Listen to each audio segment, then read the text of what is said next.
Alors, concernant les fausses couches à répétition, donc ça arrive souvent que des patientes viennent me voir en me disant à chaque fois je suis enceinte mais ça ne tient pas.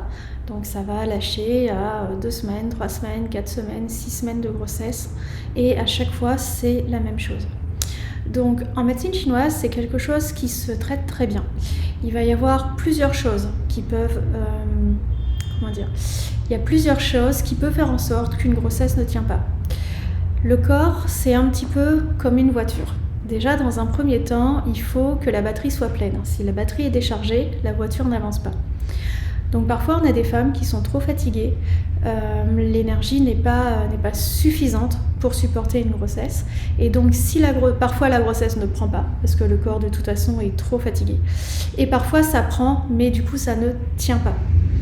Donc là, on a des prescriptions spécifiques en pharmacopée chinoise qui permettent d'aller recharger un peu le corps, d'aller redonner de l'énergie pour pouvoir soutenir une grossesse.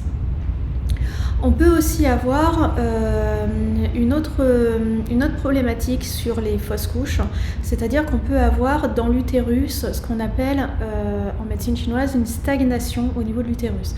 C'est le sang qui ne circule pas bien. Donc quand le sang ne circule pas bien, on va le remarquer au niveau des règles. On va avoir des règles avec un sang qui va être épais, foncé. On peut avoir des glaires, des caillots. Alors ça montre que le sang n'est pas fluide. En fait, à l'intérieur de l'utérus, ça ne circule pas et donc ça stagne. Et en stagnant, on a tous ces symptômes qui sont associés. Donc si le sang ne circule pas bien, si on a une stagnation, non seulement ça peut être compliqué pour une implantation, mais si ça s'implante, comme le sang ne circule pas bien, il est aussi de mauvaise qualité, c'est-à-dire qu'il ne va pas nourrir correctement le fœtus. Et là, on peut avoir une fausse couche due au fait que le sang est de mauvaise qualité.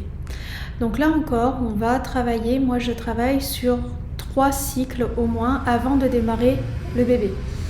Donc 3 cycles menstruels pour déjà faire un nettoyage de l'utérus, pour enlever que le sang recircule bien, qu'on ait des règles fluides avec un sang bien rouge, sans glaire, sans caillots.